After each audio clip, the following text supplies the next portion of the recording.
So thanks everybody for joining this month's event, and we took a little break in July and August just for the summer months, and we're back with quite a meaty topic to discuss, which is the contact center on the brink of collapse? Very contentious topic, driven by some of the recent surveys that we've seen from some reports. So what I've managed to do is I've consolidated some of the data that came out of that report. And we'll be sharing some of that with you today. And then my brilliant panel guests, Marianne Withers and Martin Teasdale, between us, we're going to debate whether or not we are on the brink of collapse, and if there is anything that we can do as an industry to solve that, and how and what we're seeing in the marketplace, and how we're seeing people respond. And it would be really great to get some insights from people on today's event to say, what are you doing in your contact center to manage some of the issues? But in the meantime, if I could ask everybody just to pop themselves on mute, so we've not got any dogs, cats, delivery drivers, or anything in the background, that would be. I think that might be a little bit of noise coming from your mic, Paul. So if I could ask you to put yourselves on mute, that would be awesome. Thank you very much. I'll just let Lyle know. Here you go. So, Martin Teasdale and I have been chatting for a while, and we did a little podcast around this topic, and we thought it'd be a really interesting topic to bring to this forum. Bloody phone's ringing now. Sod's law. So I thought what I'd do is try and consolidate some of the data that we've seen from some of these reports, so that we can start to understand a little bit about what some of the key things that are driving potential collapse of the contact center industry at the moment. And what was interesting in the reports that came out is the question, is the contact center on the brink of collapse, wasn't one of the questions that was asked, which might have made for a different webinar that we're looking at today. But what I'm going to do is I'm going to share my screen, and I'm going to talk you through some of the key outputs that came from the Hammer report, and also some of the stuff that we're seeing as part of the Institute of Customer Service and what they've seen as part of some of their recent surveys from July. And then what we're going to do is we're going to use the data from that to inform some of today's discussion. So if I share with you my screen, everybody should be able to see. I'll just go back a little bit. There we go, spoiling all the infographic fun. So is the contact center on the brink of collapse? So let's talk about that as a topic. Let's talk about it as a subject in terms of some of the things that came out. So the Hammer report did, they surveyed 1,000 people from various different industries, various different roles. Around a third of it was in the UK. There was some in the US. There was some internationally, and they pulled together some of their findings as part of a summary that's been socialized quite broadly across social media. And I thought I'd capture some of those insights and those headlines here, and then look at some of the UK market and how that's coming out in terms of the Institute of Customer Service, some of that. And what they were saying is of the people that they surveyed, 89% of those surveyed said that they felt expectations were unrealistic. So they felt like they were being set up, I suppose, for failure, and that people were expecting a little bit too much of them. And they also said that 86% of people said that they couldn't deliver software updates quickly enough to meet the demand. So we're delivering things and we're setting people up to fail, in effect, because we can't deliver things in a speedy enough time frame, which links to some of the feedback that they got from those that were surveyed around demand. 59% of people surveyed said that the contact volumes are spiraling beyond the capacity to handle for the demand that we've got. And then a further 67% of people said that customers, and I think this is one of the most interesting stats, that customers are actually impacting employee well-being. And that 67% of people said that dealing with customers was having a negative impact on their employees' mental health. And one of the most interesting outputs to come from this study was that attrition and customer churn is on the up. So 65% of contact center leaders said that they were seeing a rise in agent attrition, and 68% of people said that they were seeing high levels of customer churn in their base. And I think that's really interesting when you look at some of those those stats, and when you look at some of the information and some of the data that's been pulled from this, it's a fairly proportional and representative study. But if we compare that to maybe some of the headlines that have come out of the most recent Institute of Customer Service study, there are some correlations, and there's some interesting stuff that we're going to debate today that might help us understand if we are on the brink of collapse. So customer problems are on the up. The number of customers experiencing a problem in the Institute of Customer Service's most recent research has gone up by 2.5% on 2021, with the impacts being quality, reliability, service being the main drivers. And whilst complaints resolutions improved, the overall customer problems has increased. And that's having a knock-on impact in terms of how we're seeing things on CSAT. So customer satisfaction results are slowing. They're averaging around 78%. Now, I don't know what contact center you guys work in, but I know when I was working as a contact center leader, I would be getting a bit of an ear bashing for a 78% customer CSAT. And you can see there that it's slowing, that 46 organizations improved by 2 points in the January study versus 198 in the previous study. And customers are expecting and will pay more for great service. 35% of customers in the Institute of Customer Service study showed that if they could guarantee excellent service, they would be prepared to pay more, whereas only 12% would be willing to sacrifice quality service for price. And then when we look at how we work with customers and how we make their lives easier, ease and simplicity is leading the way in terms of their expectations. 40% of customers are attaching greater importance to things like ease of contact, simplicity, responsiveness, quality of service, which makes our job as customer contact center leaders even more challenging when we're seeing some of the backdrop that we've just seen from some of the stuff from the Hammer report. But again, one of the interesting points that came out of the Institute of Customer Services study, which links to the Hammer report, is that customers and agents are feeling the pinch when it comes to vulnerability. So 30% of customers have experienced a deterioration in either physical or mental well-being in the last 2 years. So vulnerability across the agent population and the customer population is probably higher than it's ever been.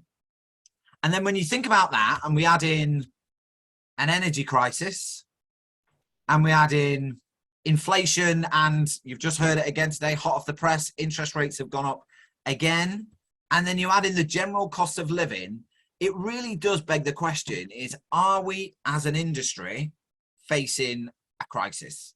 Is the contact center industry on the brink of collapse? Because all of these things impact agents and impact customers. So if we don't get a handle on them and we don't tackle them in the right way, we could see potential impacts having a significant impact on the contact center industry. So I'm just going to invite, before we jump into some of the questions, I'm just going to invite some thoughts and reflections from Martin and Marianne on some of the data that we've just seen there. And Martin, I'm going to start with you because I know we've chatted about this before. But what's your thoughts having seen some of that data and some of that backdrop?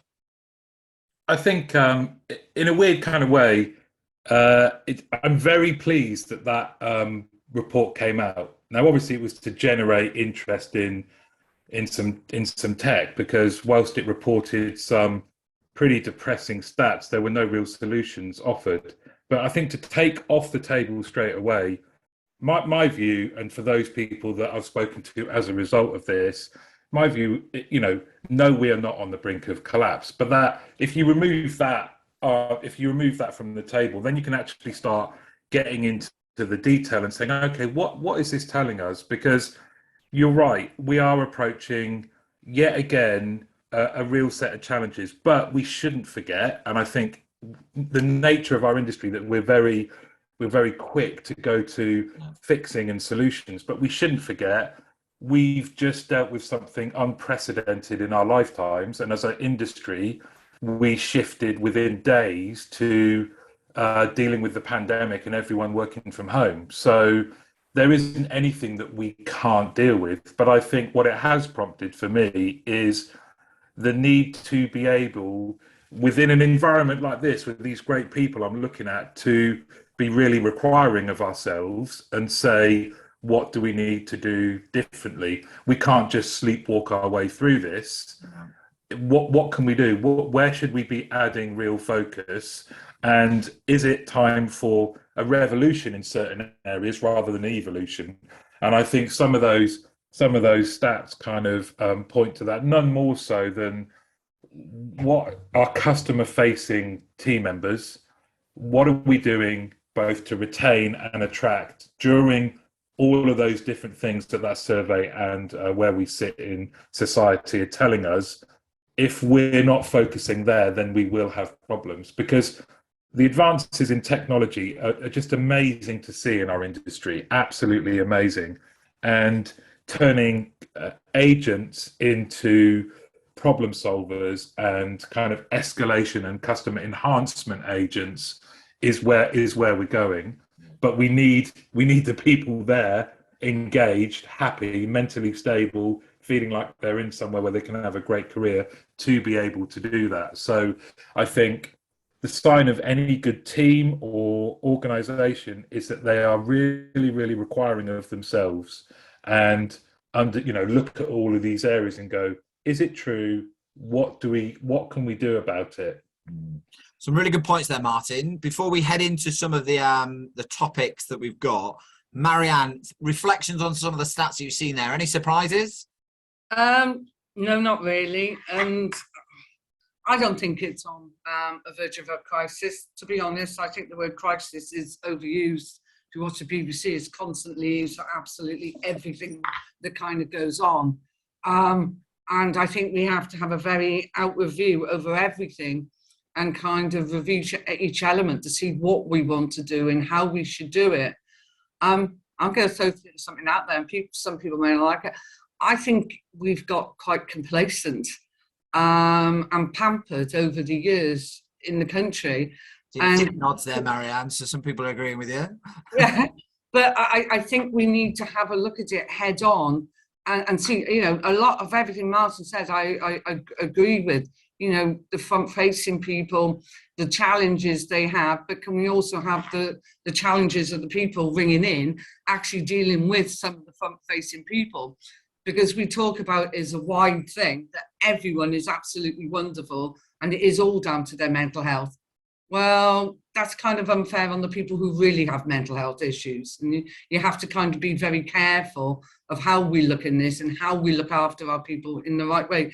There is so much to look at and so much to be done out there, but it's going to take people actually rolling up their sleeves and doing some work about it, and not hire people in companies just sitting around big tables discussing it. And again, some people may not kind of like that, but we've got amazing people in this country who are very resilient. And Martin is completely right. When the back's against the wall, we come out, put our arms around each other. Well, not in a pandemic anyway. Virtual arms.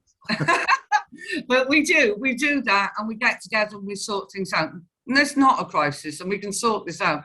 But you've got to understand the underlying problems that are out there to put the precise solutions in place. I agree. So let's head into some of the meaty bits of what we discussed there. And what I'd encourage people to do is, as we're going through today's topic, if there are any questions, any observations or any thoughts that you've got, please drop them into the chat. Everybody should know where the chat button is by now. So click on that, drop them in. If you've got a question for the panel, question for me, question or observation for anybody on the call, drop it in and we'll surface that throughout today's call. But the first area I want to dive into, and I'm going to start with yourself, Marianne, because you've just you've got a contact center that you're running where demand is, it's an outsourced business, so it can be up, it can be down, it can be very volatile. We know that. And managing demand in the outsourced world as well as in the insourced world creates a whole host of challenges, especially when we've got multiple different channels. So some of the information that came out of the Hammer report was that 64% of contact centers having a really hard time battling the rise in chat volumes, and 60% of them are really wrestling with the ability to handle an increase in call volume. So how are you seeing contact centers navigate that demand at the moment, and how are you as an outsourced business managing that demand for you and your clients? Actually, that is an extremely interesting subject on the point of putting it out there. I think a lot of big contact centres should not go out to all just one area of groups within the UK. There's a lot of other contact centres that could actually help them, and small BPOs that actually have the quality, don't have the attrition, and have very good retention that can actually help and support them. I have to kind of be careful because I know one of my clients is having difficulty at this moment to do with their call demand. However, we're kind of slightly reducing in size at the moment because they want to handle it more internally. The difficulty will be the bottom line for companies. So anyone who's got a product and that type of thing, and they've got a contact center, their whole thing will be, we need to do it internally. We don't want to increase the number of seats, everything, because it's an overhead. It's a lot of money. And the difficulty with companies out there, they weigh up apples with pears when they look at the cost between insourcing and outsourcing. Or the fact is you have a look at it, don't stay in the UK, and then you offshore it. So that is a challenge to UK contact centres massively at the moment, that there has been quite a big increase of offshoring. But the demand-wise will be a lot to do with their profit margins. Yeah. Do you actually go, it's very high at the moment, and will actually take a smaller profit margin throughout this area to actually sort it all out and form more heads on? Or do you actually go, no, we want the profit margin, so actually we're going to allow people wait an hour? Do you remember the standard in the country used to be what, 80% of calls answered in 20 seconds? 80-20. I think thing of the past is like, I think you'd be accused of being over-resourced with 80-20 these days. Yeah, I think you would. Martin, thinking about that from your perspective and some of the conversations that you're having within the contact center space, how do we ensure that we're planning for effective resource management there? And I think Steve Morris has made a good point, which I'll come to you in a second, Steve. But from your perspective, how are you seeing contact centers react to that demand profile and that challenge that comes with various different channels? It's very, very opportune of you to ask. Actually, tomorrow there's the podcast I'm publishing is, the guest was a guy called Phil Jordan from HomeServe, and again it links to the accessibility more so than ever of technology. And he was able to say how using technology, but also critically a team of agents that were selected into a project team, they, using conversational AI, were able to reduce their inbound traffic by a third, because they were able to point customers to self-serve, point them to chat, resolve it in an IVR. And what it meant was that their agents that were left with the 2/3, more often than not, there was more variety, and they were certainly able to handle it. They had larger gaps in between in the contacts. Now he explains it far better than me, but I think it was a really interesting example of the overall reason for looking at the technology in the first place wasn't necessarily to reduce demand.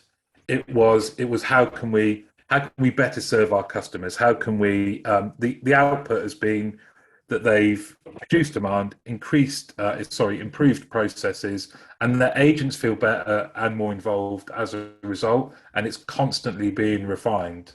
And I think you touched on a really good point there around the analysis of the conversation, and quite often what I see is we try and resource to the demand rather than understand the demand and define, is it value that we want, is it demand that we want to actually speak to, or is it stuff that we're doing internally that's maybe triggering some of those inbound calls, be it marketing sending out comms at the wrong time, or customer complaint driven through poor processes.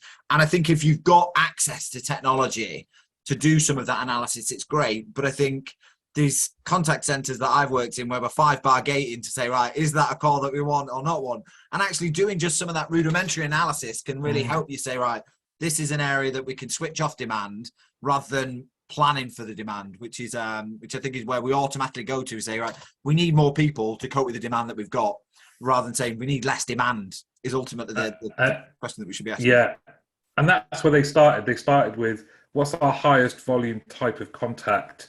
Is it transactional or not? How can we better respond to customers without maybe putting a team of agents that are just doing the same thing over and over and over and over again?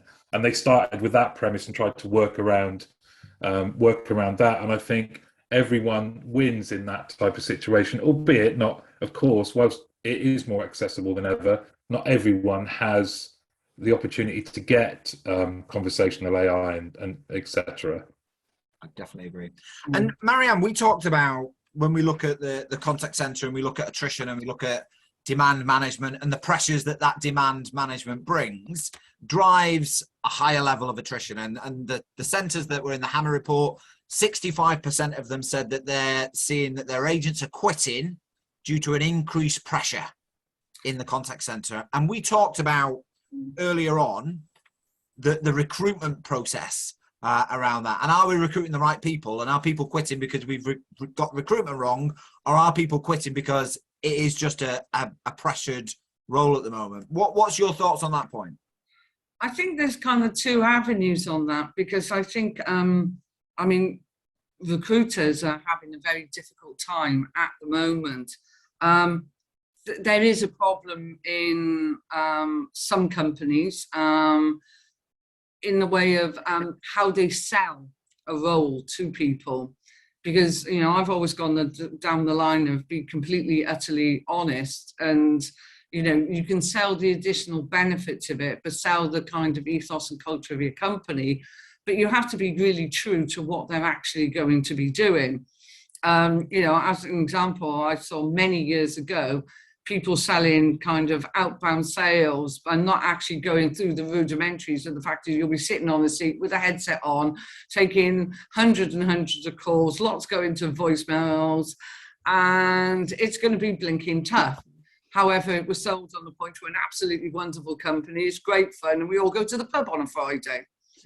And, 30 people were hired, and within 1 week, 15 left. There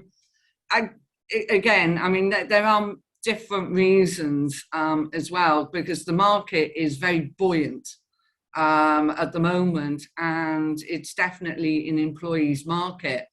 So you get someone who goes into a company and, they might leave after a week, 2 weeks. I had a meeting with a recruitment company this morning, and they were telling us about this, and we're talking about permanent jobs, not temp to perm or anything like that, where people are going in and just going, oh, this is a little bit tough. Hang on a minute, I'll take that other role that's just been offered me, because they're being interviewed by, 4 or 5 roles. So they take the first one that's offered, but then if another one comes back, they'll go, oh, bye, and I'm off to that. So there's a lot of kind of, I think, challenges that recruiters, whether it's internally or recruitment agencies, are having to deal with at the moment to be able to help. And of course, then there's the whole peripheral around it of the ethos, the culture of the company, how you deal with them, how you want, we're only tiny, but we haven't lost anyone in, absolutely ages.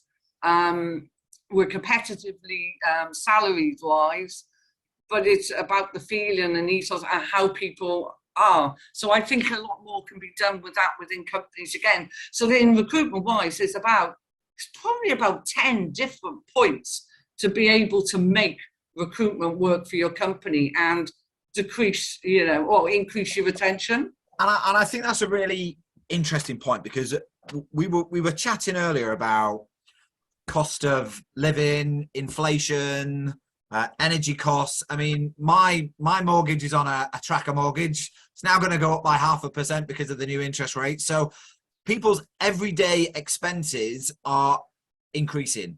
And we know that contact center frontline agents, they're not paid the earth. they're paid a fairly entry level salary, which when you look at the spectrum, that can vary from 16k at the lowest that I've seen up to 25k for some of the more favourable ones. Where is the sweet spot now? Martin, what's your thoughts when it comes to what we pay an agent proportional to the cost of living? Well, I think in the chat, Lawrence makes a really good point as well around we're approaching a situation where vulnerable customers will be talking to vulnerable employees, and that the vulnerable customer will have one interaction. The vulnerable employee, that i.e. their own situation, they're vulnerable because of everything you've mentioned, is going to take many calls like that all day long while sitting in the same space. And I think the need, if we're going to do anything, it's kind of we need to start there. And I have seen companies trying to do, whether it's one-off payments, trying to address the gap of inflation in pay rises and other more creative ways. But this is somewhere where you are waiting. I think I'm waiting for somebody to say, you know what, we're going to completely redefine what that customer-facing role is, and we're going to pay accordingly to maybe have less people doing it, but we're going to get them to do more. And by more, I don't just mean more as in volume, but different tasks, and pay people knowing that that's probably going to keep them longer in employment in that contact center anyway. But I think it's a real challenge, and it's one that we're facing right now. Is salary the be all and end all? I know we can say that sometimes. It's like it's not all about salary, but when people are really struggling, is it the be all and end all? No, it's not. It's sorry, Marianne, go on. Sorry, I was saying no, it's not. I've had 3 or 4 of my staff offered roles. As I say, we're competitive, and we're about our lowest one is about the living wage. So we pay higher than the minimum wage. But these roles were like 2 or 3 grand more, and all the staff turned them down because they enjoy working in our environment. So it's about having a good, competitive and right salary, but it's about the way they're treated, how they're respected, how they feel part of the company, because our people are absolutely our important asset. And the fact is that they have great opinion and they help make your company what it is. So make them feel part of that and really want to be. And so the salary is not the main focus. Their main focus is actually walking into a place and being comfortable and happy working there. Yeah, I think it's a really point, and Lyle makes a really good point in the chat around the increase in living wage in the UK is forcing people to consider more offshore and options because of the labour resource. But what that potentially puts at risk, if not done in the right way, is that piece that customers were saying in the Institute of Customer Service feedback was that 40% of people want ease, they want great customer service, they want that satisfaction, they want simplicity.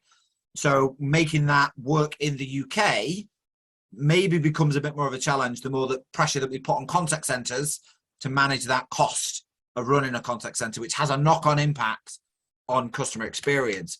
And one of the things that we're seeing more is the kind of the apathetic employee that is there in a seat taking up space and not really feeling the love, to Marianne's point. And we're seeing this trend now of what we call quiet quitting, is that I've not quit, but I'm not really working my hardest. And that in itself takes up productivity, it drives a negative culture, it creates a potentially toxic working environment. What do contact center leaders need to be mindful of, Martin, when we're looking at that quiet quitting phase? Is to say, when does a contact center leader have to face off to those conversations to actually make sure that that culture isn't starting to trickle through the organization? it's a difficult one, isn't it? Because I think if you look at Maslow's hierarchy of needs, a lot of those things sit above some of the basics, which is I need to pay for my home and security, and especially when you consider, probably with the exception of Paul and the guys at Sensei, there's generally been a bit of a move to moving teams back into the contact center, which of course means that people are incurring commuting costs. So it's a real challenge. I think we could talk for days about, a key reason why I've stayed in this industry and love it, much like everyone here, is the esprit de corps that you get working within a team, and you look forward to spending time with people and feeling like you're all working together to achieve a common goal. It's so powerful, but it's only going to take us so far. I think clearly defined career paths. I think we need to do so much more kind of signposting as to where people can go, how quickly they can accelerate their careers in our industry, more so than most others, is key. It's all the things that Marianne said and people have been saying in the chat around employee engagement. In terms of the quiet quitting phrase, I think for me it equates to disengagement, and how do you spot the signs of disengagement and then deal with them when you spot them, but also in kind of a preventative way. It starts with that onboarding. Well, it starts with recruitment, then onboarding, giving people the tools to succeed, and that constant coaching environment where you're working with someone to help them be better at their job. Because for a long time it amazed me that I think people certainly externally thought that our industry wasn't professional, and even if you were in sales and it was about high-fiving each other and ringing a bell and throwing a ball, actually our top performers treat me professionally. This is my profession, and in any profession I want to be good at it. How you do anything is how you do everything. So applying that level of professionalism to our industry, plus the mapping out career paths, I think all of those things need to be in place for us to be able to say, we'll weather the storm. There's some things we can do. Danny put in a great tip that I wasn't aware of in the chat, things like that. And I think if we come together through forums like this and many others and share tips, why that's the way that will see us through this for sure. And you make some really valid points there, Martin. And one of the points you make is around clarity of goals, clarity of responsibility, and part of the feedback from the Hammer report is that near enough 90% of people thought that people were expecting too much of them. So Marianne, from your point of view, how do we kind of ensure in the context of it, at a time like this when demand is high, complexity of calls is probably more complex because we've done all that we can to weed out all the simple transactions, that people aren't of the opinion that they're being expected too much of? How do we make sure that we've got that clarity in the contact center? I don't know. I think it's quite simple in my own contact center because I'm extremely open and transparent with the whole management team and everyone here. I think it's a much bigger thing out in the country and in a lot of contact centers, because one of the things that I would really like to hear people say in contact centers, to be able to look at that and sort it out, is say that we have a problem. The problem that I got over the last couple of months, we're all talking about this constantly, is everyone I've talked to say their contact center is brilliant. So is it more about us actually looking at where are the problems and then looking at how we can solve the problems? Because honestly, I've not talked to anyone, and I've talked to a vast amount of people over the last couple of months. Everyone thinks their contact center is brilliant. And having a look down from the senior down, a lot of these things that we're talking about, how people are recruited, how they're engaged, a lot of the big contact centers have got absolutely beautifully written processes to state how all of these things should be done. But do the actually leaders know whether all of those processes are actually being adhered to or followed? Because that is probably one of the biggest problems, is they're not being. And I'd echo that, and I see there's a phrase that's stuck in my mind from working in one particular centre, and it's inspect what you expect. And I think leaders, certainly senior leaders, come into the coal face of the operation and asking the right questions and listening to what's happening on the calls. I think is a critical activity that any contact center senior leader, director, CEO should be doing, to especially at this time, understanding what's happening on that front line, because they are your brand, they're your customer experience, they're everything, they're your first line interaction with any customer. So how engaged they are and how clear they are on what's expected of them and what they should be doing, I think is really important. Steve made a really good comment earlier about, I think it was one of the first things we said, and he said it's about planning and it's about performance management. You know, when you have a look at it, you know, as a leader, you know, I keep getting and hearing this thing, you know, don't be in the detail. Of course, you don't want to be in the detail, but you should be paying attention to the detail, and you should be understanding what is happening in your business. And yes, you have the management levels to actually manage all that, but are you making sure that it is all being managed by the processes that you've written? I've been in companies where there's policy and process written by the board. However, lower levels managers have actually changed it and are doing it how they perceive. Now, the thing is that, you know, maybe it could be better, maybe it's worse. But, you know, where do we get around people then changing process and policy? And, you know, Steve's comment about planning and performance management is absolutely spot on. Goes from the top all the way through, that you should be managing all the processes to work. I mean, it's not the sexy bit, is it? But it's it's a core bit. Processes and governance isn't sexy really, but it's an absolute necessity to make sure that you've got all those checks and balances. And Martin, you come from the quality assurance background, and seeing agents perform or underperform, I generally say it's related to how they were inducted into the business and then how they are coached and supported whilst in the business.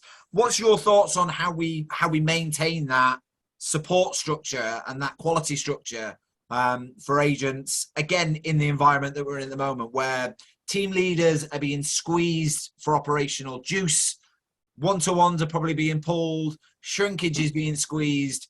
How do we make sure that we avoid falling into those pitfalls and all the QA and good things that we do being pulled to one side?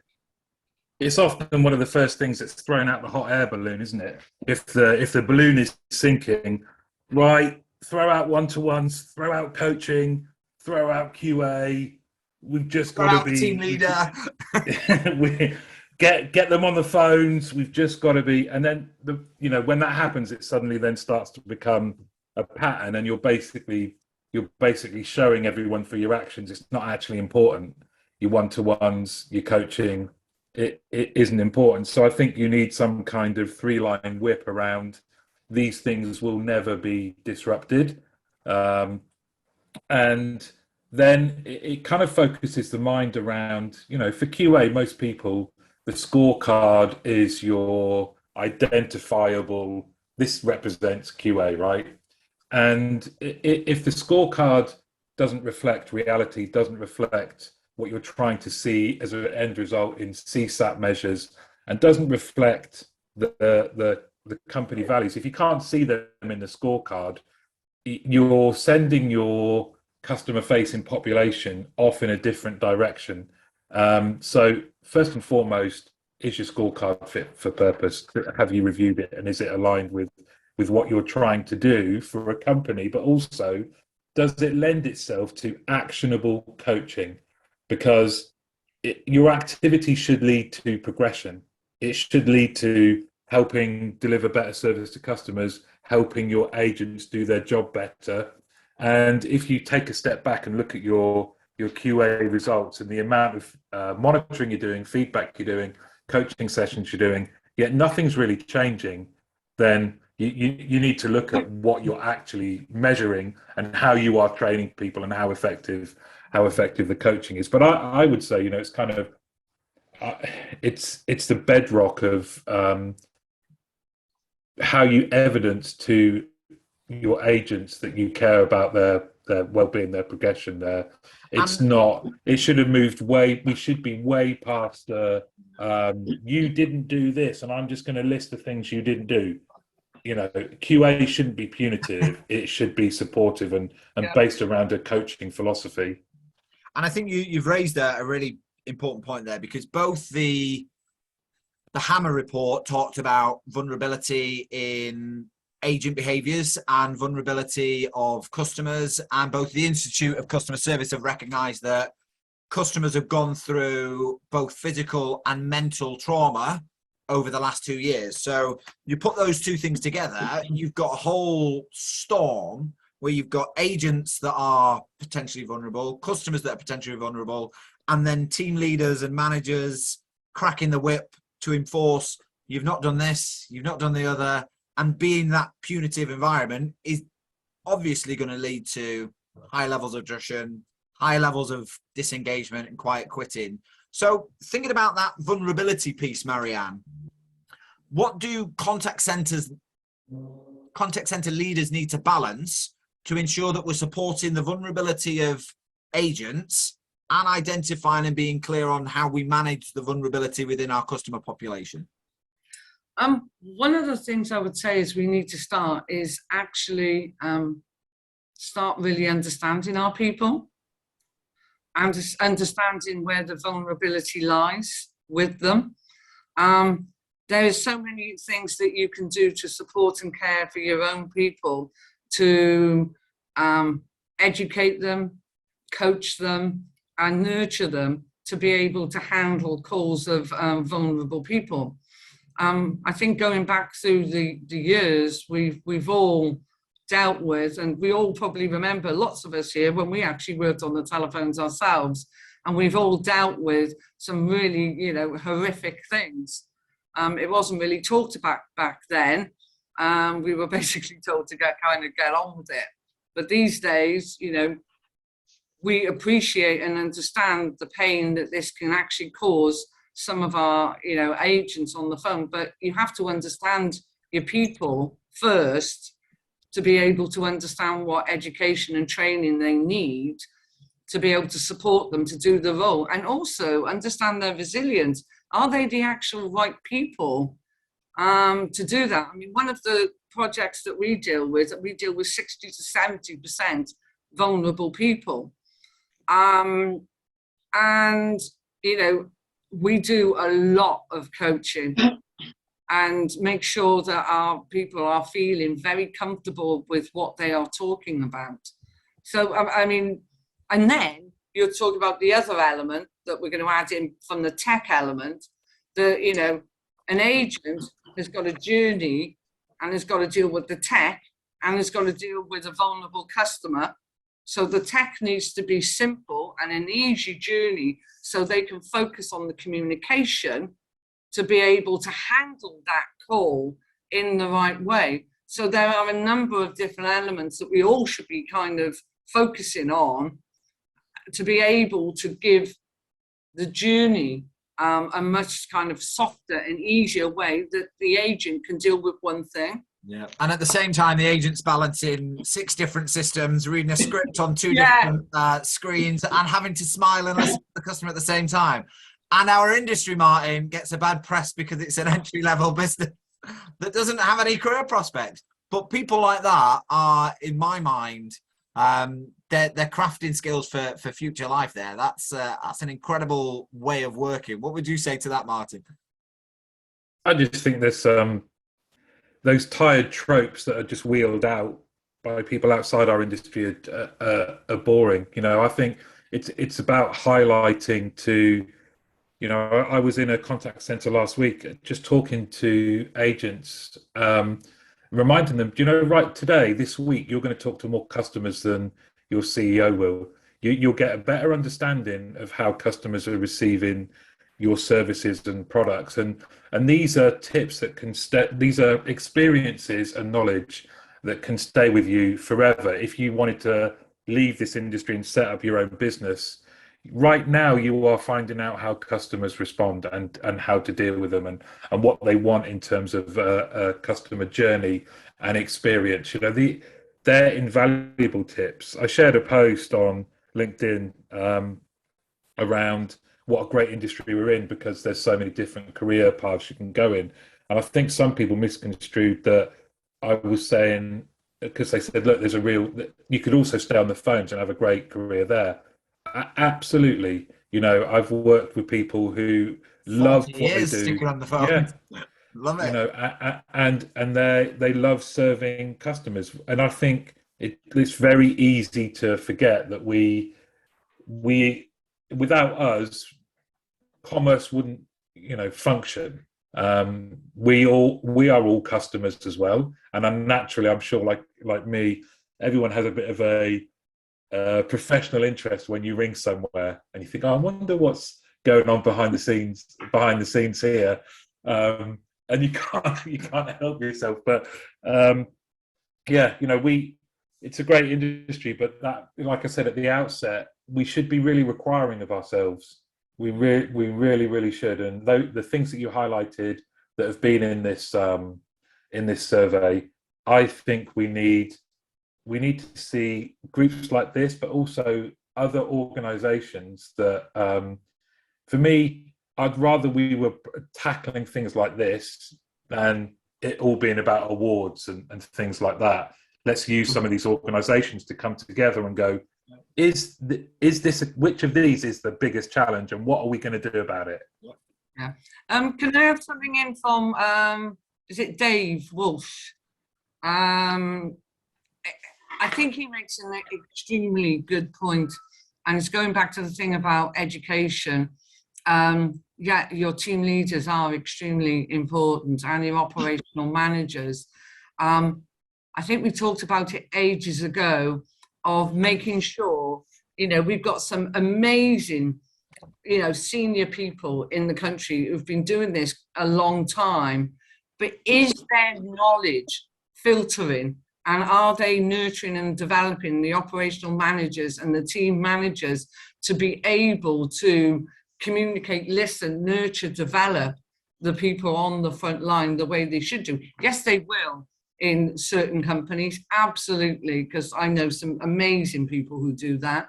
However, I think it is one of the challenges throughout the contact center world of, we have some of the team leaders, some operational managers who are doing things through opinion of what they think is best, not being developed and nurtured in the right way of being able to look after and manage their people. And a lot of them learn themselves. They teach themselves because they've not got the right guidance and they've not had the right induction. And I preach about inductions for leaders just as much as we induct a frontline agent. And before we run out of time, I just want to invite a couple of people who've contributed quite a lot in the chat to just talk about a couple of things. Danny, where I'm going to come to you around culture for a second. So I'm going to prime you for that one before I ask you the question. And then Chris, I just want to touch on with you around how we manage some of that vulnerable agent, vulnerable customer piece. So before I come to you, Chris, Danny, you've mentioned a lot in the chat around culture, work environment, things that we can do to alleviate the pressure around salary of agents. So I just wanted to invite you in to maybe summarize some of the comments that you've put into the chat and just share your reflections. So I've just kind of dumped my thoughts in there for reading afterwards. So apologies for the spam. But my belief is that it's very easy for organizations and particularly contact centers to get bogged down in the day-to-day nuts and bolts of what are our processes streamlined, our resource planning streamlined, or our succession planning set up the right way. And actually we lose sight of why does our organization exist and what's our strategy? And then what behaviors do you need to align your people and engage your people in that strategy? And we get down in the nuts and bolts, down in the weeds, trying to look for small improvements rather than let's stop, take stock, and let's understand what we're trying to actually achieve in the first place. In my suggestions, there's a couple of things in there, but the first one is we need to understand ourselves. We need to know what's our purpose. Why do we do business? What do we do that our customers choose us for? Right. When it comes to then deciding what activities to focus on, we can do a very simple so what exercise. So if we cancel our one-to-ones, as Martin says, so what? Well, actually, that's going to be detrimental to what we're trying to achieve. So let's take that one off the table. If we bring in pizzas on Friday, so what? Is that going to help? If it is, do it. If it's not, don't. But it helps create that kind of North Star to refocus where to put your efforts. I think that's a really good point, and I know Marianne will echo that one. Having seen the inner sides of Marianne's lunchbox, that sounds awful, that, doesn't it? Having seen Marianne's tuck shop. We'll move. And it's been recorded. From your point of view, and you raised a really good point around the changes in regulation and consumer duty. I'm bringing us back centered, Marianne. The Consumer Duty Act may be applying some additional pressure on colleagues and businesses to behave slightly differently, which might then have a further knock-on effect in terms of vulnerability. Just wanted to touch on that, how you think that consumer duty piece might impact agent vulnerability and customer vulnerability, and what we can do to mitigate some of that. Yeah, thanks, Gary. I've been on a couple of calls, one yesterday and one today, and one of the big focuses around consumer duty is putting the right amount of friction in the customer journey so that we don't make things too easy. People can't buy things that they don't fully understand. And therefore, maybe we need to switch them halfway through that it might be a digital channel, we might pick up on something. And in order to make sure that the customer really understands what they're buying, we need to switch them into an advisor. And that's good, that's the right thing, but it's putting more pressure on the call centers. There was one bank I was speaking to, they put an extra 100 FTE in preparation for consumer duty, and they're looking to put another 50 in before the end of the year, because the amount of friction that you need to put in place to make sure people understand stuff is considerable, and also to prevent fraud as well. So, yes, they're making big progress in digital channels, but the overriding thing, the difference between the regulation on vulnerability and the regulation on consumer duty is the consumer duty is really metrics focused. It's how do we measure it? How do we measure outcomes? How do we track the customer journey? And the calls I've been on, everyone's scrabbling around for data. What data can we gather? And that, that's a good thing. We need to do it. But my concern is you suddenly hit upon a metric which seems important. And if it's not translated down through those layers of management, like Marianne was saying, it ends up on somebody's desk to say, I've made 100 calls this week and I've only ticked 30 vulnerability boxes and the average is 50. And now I'm in for a slap about that. And I think that's the worry. And the other part about how do we manage the consumer vulnerability with the agent vulnerability? I think that's making sure that we have environments of care and compassion, and that only happens when we actually care for people on an individual basis. Because if you're shown care and you're shown that there's resources out there that can help you, then you're going to be much more able to do the same for your customers, rather than just back customers off all day long and try and manage your own mental health. You're like, yeah, it is my purpose. What Danny was saying. I'm in customer service. I'm here to serve this customer. If this customer shows up with a really complex set of personal circumstances, my business is going to support me to listen to them. And if that means I point them in the direction of a debt agency, mental health agency, whatever it is, I have some resources available to me and I'm going to do that with hand on heart, hoping to help them, not because I've signposted someone and I've ticked a box. And I think you the two words that you said there, have care and compassion. And to Danny's point, so what happens if we remove care and compassion and not give people outlets to a one-to-one? That has a detrimental impact. And that's then driving the stats that we're seeing around 67% of customers saying that or 60-something% of agents saying that they feel customers are making their lives difficult. But actually, the problem is there. We're not giving the agents enough time to be able to absorb that and reflect on that and improve on that, which then makes everybody's lives easier. And I think the final thing that I was just going to mention is Steve Morris made a really good point right at the start of this, which was around resource planning can fix a lot of the challenges that we're talking about today. I think the challenge to the wider contact center community, and this is to Danny's point, I think, is resource planning. And I've been around planning tables where we say we need this many FTE, we need to have this much shrinkage. That can sometimes fall on deaf ears. So Steve, tip from yourself to those organizations where that maybe is falling on deaf ears? Yeah, I think essentially, sorry, I'm getting a bit of feedback. Within BPOs, certain BPOs, not all, Marion, the focus can be on the cost and driving people to self-help. You know, a lot of the things that mentioned in the report are, if you had the correct amount of staff and you had service levels to protect them, as well as the customer, an example would be maximum 110% of your forecast, and you staff, and it could still be an 80-20, using whatever model you choose to use or tool, that will give you the correct headcount. That will alleviate some of the stress from the agent. It will give you the time to take out and train them within the correct shrinkage, and support your team. Brilliant, Steve. I'm going to say thank you for that. And I think that the underlining point there is, for everything that we've talked about, is what is the purpose of the contact center, and what is your mission, vision, and how do you make sure you get everybody rallied around that? How do you train them in the right way? How do you support them in the right way? And how do you make sure that you're measuring the things that matter the most? I think is probably the key takeaway that I've taken from this session. All that's left for me to say is thank you very much to Marianne and Martin for taking the time out to prep for this and come to it and share their contributions. And thanks to everybody who's participated in the chat and been honorary panelists for a second.